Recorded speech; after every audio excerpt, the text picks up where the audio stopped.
Colossiens chapitre 1. Paul, apôtre de Jésus-Christ par la volonté de Dieu, et le frère Timothée, aux saints et fidèles frères en Christ qui sont à Colosse, que la grâce et la paix vous soient données de la part de Dieu notre Père.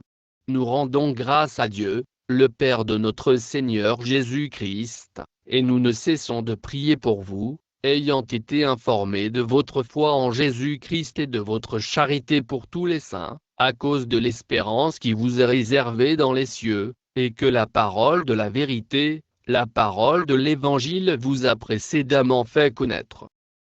Il est au milieu de vous, et dans le monde entier, il porte des fruits, et il va grandissant, comme c'est aussi le cas parmi vous, depuis le jour où vous avez entendu et connu la grâce de Dieu conformément à la vérité, d'après les instructions que vous avez reçues d'Épaphras, notre bien-aimé compagnon de service, qui est pour vous un fidèle ministre de Christ, et qui nous a appris de quelle charité l'Esprit vous anime.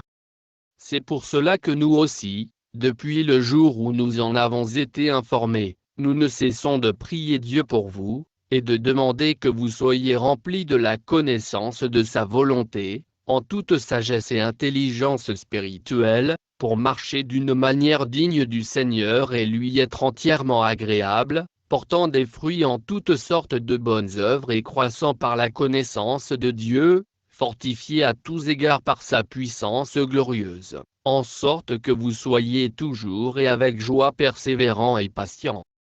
Rendez grâce au Père, qui vous a rendu capable d'avoir part à l'héritage des saints dans la lumière, qui nous a délivrés de la puissance des ténèbres et nous a transportés dans le royaume du Fils de son amour, en qui nous avons la rédemption, la rémission des péchés.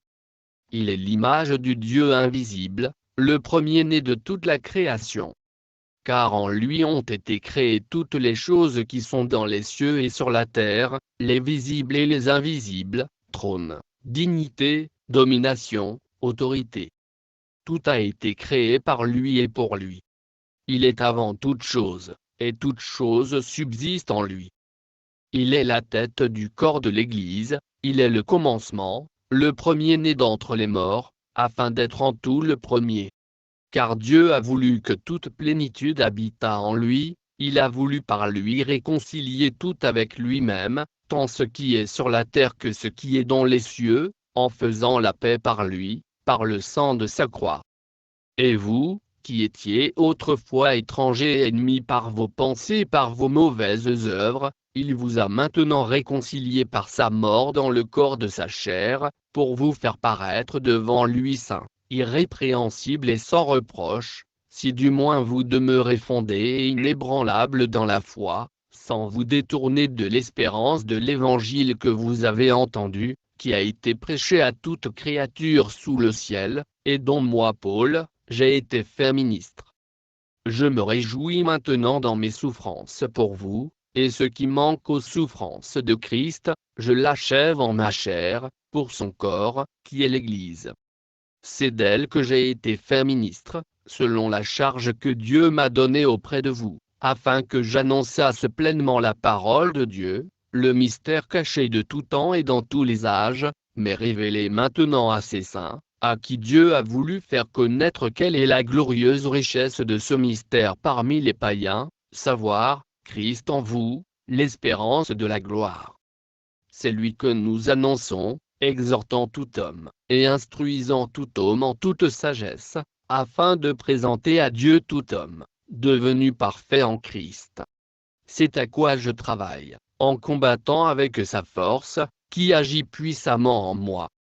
Chapitre 2. Je veux, en effet, que vous sachiez combien est grand le combat que je soutiens pour vous, et pour ceux qui sont à la Odyssée, et pour tous ceux qui n'ont pas vu mon visage en la chair, afin qu'ils aient le cœur rempli de consolation, qu'ils soient unis dans la charité, et enrichis d'une pleine intelligence pour connaître le mystère de Dieu, savoir Christ, mystère dans lequel sont cachés tous les trésors de la sagesse et de la science. Je dis cela afin que personne ne vous trompe par des discours séduisants. Car, si je suis absent de corps, je suis avec vous en esprit, voyant avec joie le bon ordre qui règne parmi vous, et la fermeté de votre foi en Christ. Ainsi donc, comme vous avez reçu le Seigneur Jésus-Christ, marchez en lui, étant enracinés et fondés en lui, et affermis par la foi, d'après les instructions qui vous ont été données, et abondez en actions de grâce. Prenez garde que personne ne fasse de vous sa proie par la philosophie et par une vaine tromperie, s'appuyant sur la tradition des hommes, sur les rudiments du monde, et non sur Christ. Car en lui habite corporellement toute la plénitude de la divinité. Vous avez tout pleinement en lui, qui est le chef de toute domination et de toute autorité. Et c'est en lui que vous avez été circoncis d'une circoncision que la main n'a pas faite, mais de la circoncision de Christ, qui consiste dans le dépouillement du corps de la chair, ayant été ensevelis avec lui par le baptême, vous êtes aussi ressuscités en lui et avec lui, par la foi en la puissance de Dieu, qui l'a ressuscité des morts. Vous qui étiez morts par vos offenses et par l'incirconcision de votre chair, il vous a rendus à la vie avec lui, en nous faisant grâce pour toutes nos offenses. Il a effacé l'acte dont les ordonnances nous condamnaient et qui subsistait contre nous, et il l'a détruit en le clouant à la croix. Il a dépouillé les dominations et les autorités, et les a livrées publiquement en spectacle, en triomphant d'elles par la croix. Que personne donc ne vous juge au sujet du manger ou du boire, ou au sujet d'une fête, d'une nouvelle lune, ou des sabbats. C'était l'ombre des choses à venir, mais le corps est en Christ. Qu'aucun homme, sous une apparence d'humilité et par un culte des anges, ne vous ravisse à son gré le prix de la course, tandis qu'il s'abandonne à ses visions et qu'il est enflé d'un vain orgueil par ses pensées charnelles, sans s'attacher au chef, dont tout le corps, assisté et solidement assemblé par des jointures et des liens, tire l'accroissement que Dieu donne.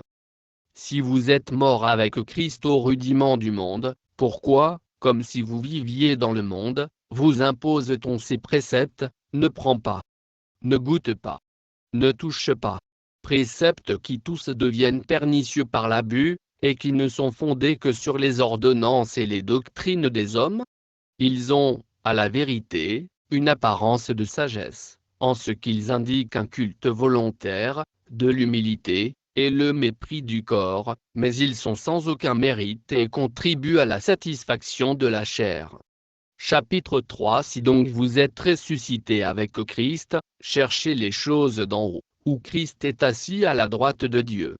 Affectionnez-vous aux choses d'en haut, et non à celles qui sont sur la terre. Car vous êtes morts, et votre vie est cachée avec Christ en Dieu.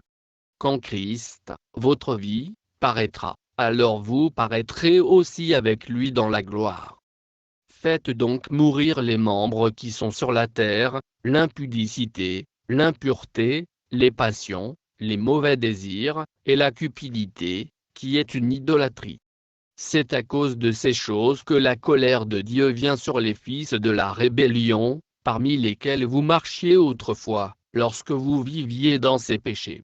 Mais maintenant, renoncez à toutes ces choses, à la colère, à l'animosité, à la méchanceté, à la calomnie, aux paroles déshonnêtes qui pourraient sortir dans votre bouche.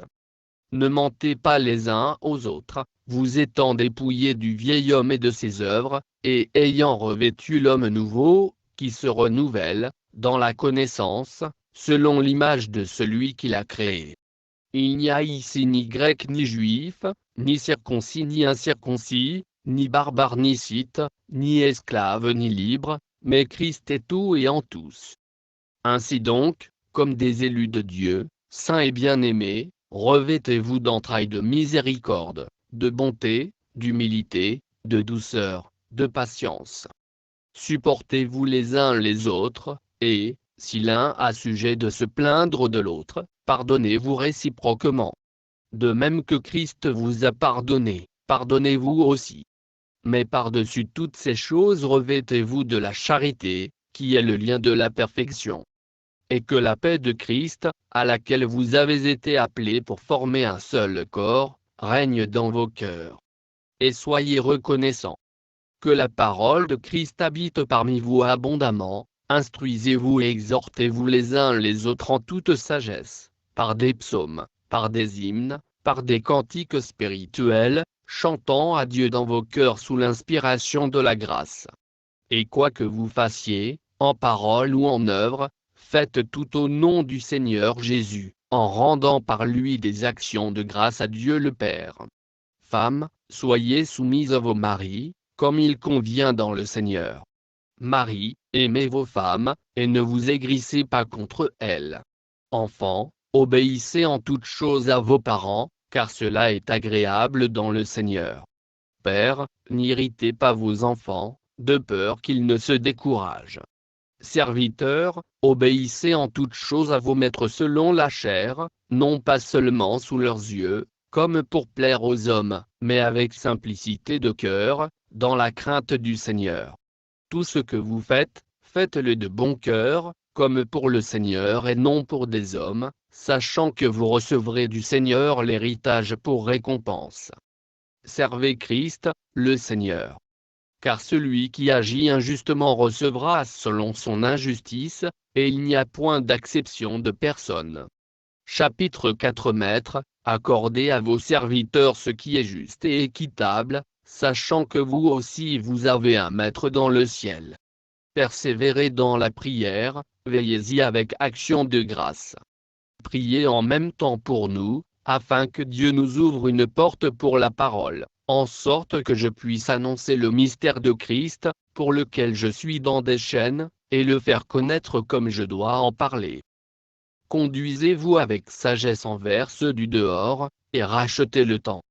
Que votre parole soit toujours accompagnée de grâce, assaisonnée de sel, afin que vous sachiez comment il faut répondre à chacun. Tychik, le bien-aimé frère et le fidèle ministre, mon compagnon de service dans le Seigneur, vous communiquera tout ce qui me concerne. Je l'envoie exprès vers vous, pour que vous connaissiez notre situation, et pour qu'il console vos cœurs. Je l'envoie avec Onésime, le fidèle et bien-aimé frère, qui est des vôtres. Ils vous informeront de tout ce qui se passe ici. Aristarque, mon compagnon de captivité, vous salue, ainsi que Marc, le cousin de Barnabas, au sujet duquel vous avez reçu des ordres. S'il va chez vous, accueillez-le. Jésus, appelé Justus, vous salue aussi. Ils sont du nombre des circoncis, et les seuls qui aient travaillé avec moi pour le royaume de Dieu, et qui aient été pour moi une consolation. Épaphras, qui est des vôtres, vous salue, serviteur de Jésus-Christ. Il ne cesse de combattre pour vous dans ses prières, afin que, parfait et pleinement persuadé, vous persistiez dans une entière soumission à la volonté de Dieu. Car je lui rends le témoignage qu'il a eu une grande sollicitude pour vous, pour ceux de Laodicée, et pour ceux d'Hiérapolie. Luc, le médecin bien-aimé, vous salue, ainsi que Déma.